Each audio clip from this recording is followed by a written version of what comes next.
Violence, an artistic story. That's the title.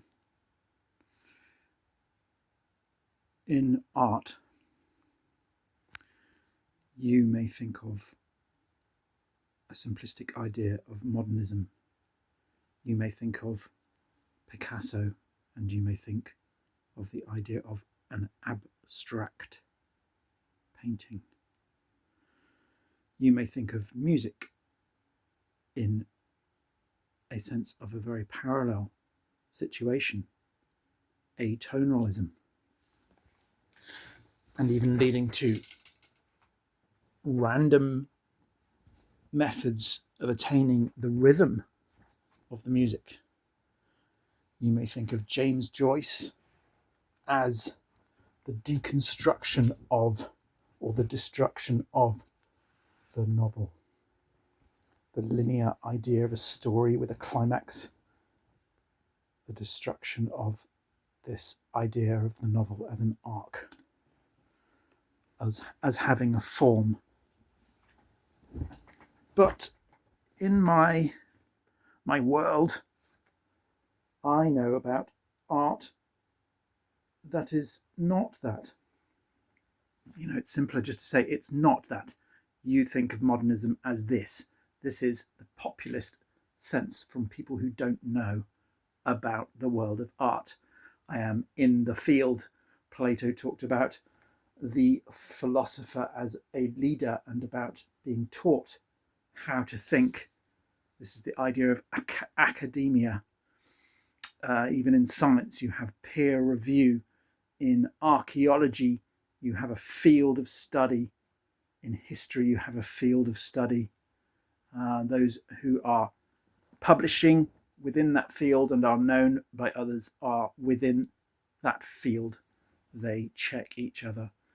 I am someone who is knowledgeable about art. You are not. You are someone who thinks modernism is about Picasso going to an abstract painting, the deconstruction, the destruction of form. I am someone in the art world who knows about the art world, unlike you, if you see what I mean. I'm getting to my point here, and the point is, in my knowledge of the world of art, I know about something else, something that is not that. And it is violence. Now, when you think of this subject, immediately the person who knows anything at all about art will say, you're talking about the futurists. And that's correct. So we have to start with the futurists. They wanted to have war.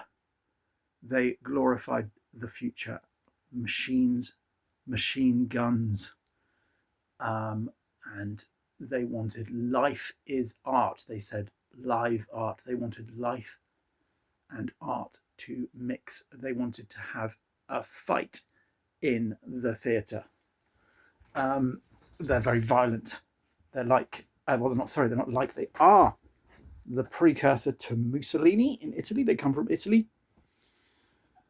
And of course, Mussolini is the precursor to Hitler. And I'm trying not to get off my tangent here. I'll get onto a tangent, get off my subject here.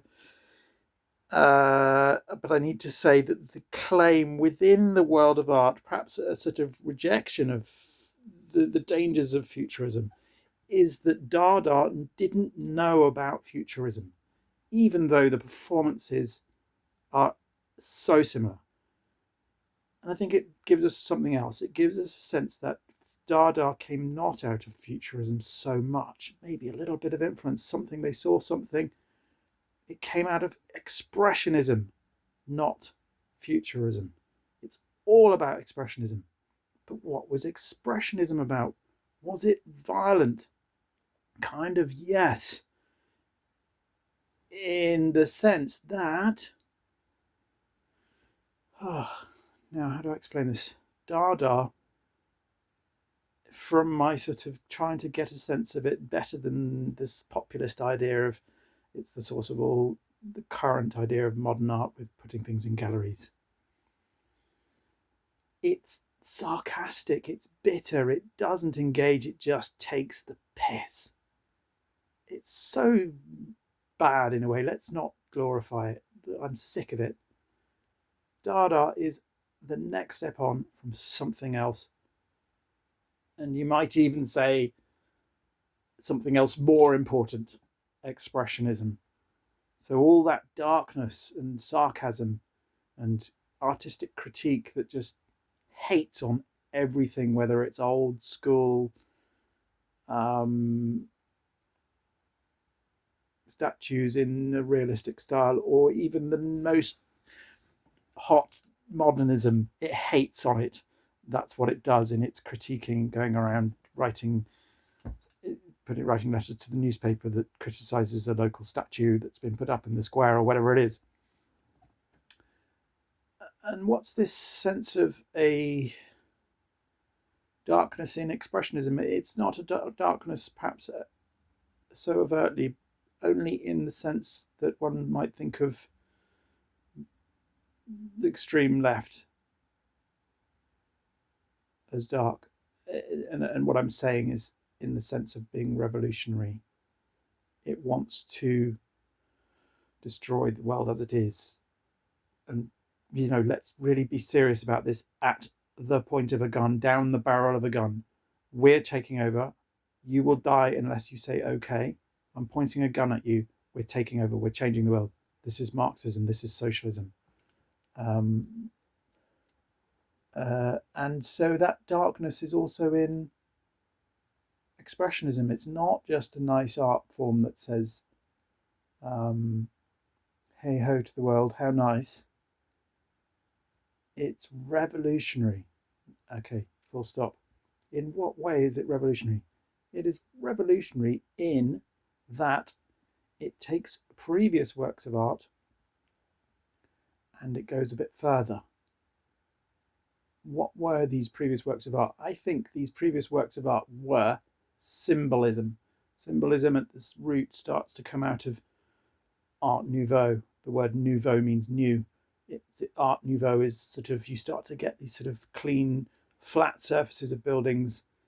So it's a little bit beginning the seeing moments of modernism, as you do also in Impressionism. But in Impressionism, you don't get the same anger. In Degas and God, I'm so dyslexic. The Tahiti one. Oh, what's his name? The Tahiti one. You know what I mean? The naked women in Tahiti, young ladies, young girls. Very naughty man, bad man. Gauguin. There's a sense of anger. There's quite an anger against women. It's very misogynistic. I think you might find Klimt quite misogynistic, or just very extreme in some sense if you explore Klimt, who was very much part of the Vienna Art Nouveau. But it's symbolism really and I think out of that moment comes symbolism, and symbolism has an aggressiveness. Baudelaire is obviously a sort of very male, attacking male voice. He to throw in a quote, because quotes make me seem all academic, or is a good academic principle. He famously said, "Botanize the pavement." He lived in a modern industrial world. Industry exploded. The second industrial revolution exploded in about 1880 in Germany and Belgium, and also northern France around Calais. Britain was stuck in its first industrial revolution. It was still rickety old cotton mills and had to catch up. America and north, east, west Germany and Belgium and northeast France and America. These are the three places. Japan actually caught up then. This is the second industrial revolution, and Baudelaire is this modern world. Germany already has elements of socialism, money that goes back to the people, incredibly far ahead of Britain. And Baudelaire is a young man, and he creates this idea that basically what I think what we would think of as a dandy. He says, botanize the pavements. in this urban environment. And relates to symbolism. It's aggressive, it's angry. Who else was symbolistic? Debussy's somebody in Melisande is it the opera is not very well known. It's a strange thing where it ends with something really dark and just bizarre, but then if you go, okay, it's symbolism, and that kind of tells you what symbolism is. It's not realistic, it's telling you something through symbols, it's creating a message. I'll have to remind myself what that storyline of that Debussy opera is. So with both Art Nouveau but more so symbolism, I think you get the first signs of this aggressiveness. You see it in all through the 20th century with this idea of having a manifesto for your new artistic group, which you've started. Well, aren't we clever and intelligent and intellectual? And you have a manifesto. Look at us, we're going to publish our manifesto. In your face, world. We are this, we are ... In your face, world. It's aggressive. And I think Expressionism was the first thing that happened. It kind of happened in parallel with Futurism. You may not believe it, but the claim is that across the Alps there was little communication. What was Expressionism doing? The main theory is so important, and it's about the artist. The artist is a human being that stands against other ideas or representations or human beings. This human being over here is society. This human being over here is an artist. Everything that this artist is stands against it, says, I am not this. I need something. And so this is what the theory of Expressionism is, as well as going into deep, dark, not even catharsis, just going into the darkness, which is a thing they describe as personalization, to personalize politics, socialism, whatever it is. Personalize your thinking. You don't know the personal situation that I am telling you until you ask me. You cannot tell me who I am, this kind of thing.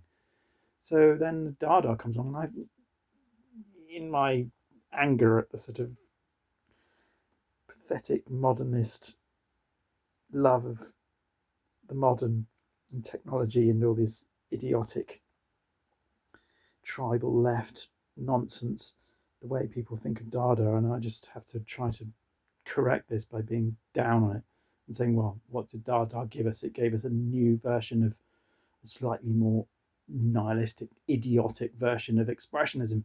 It said, we don't believe in science, we believe in magic, and magic is everything like religion. It's what you might call archetypes in the theory of Jung. It's against science. So what happens when if you destroy the idea of science and the delusion of science? You get archetypes drifting. You get the Descartes' idea of the mind and the body. You have to allow for the physical to actually exist in equal parallel with the mind. There's mind and there's body. You can't just say there's body, you have to say there's mind as well. Yeah, I think that makes sense.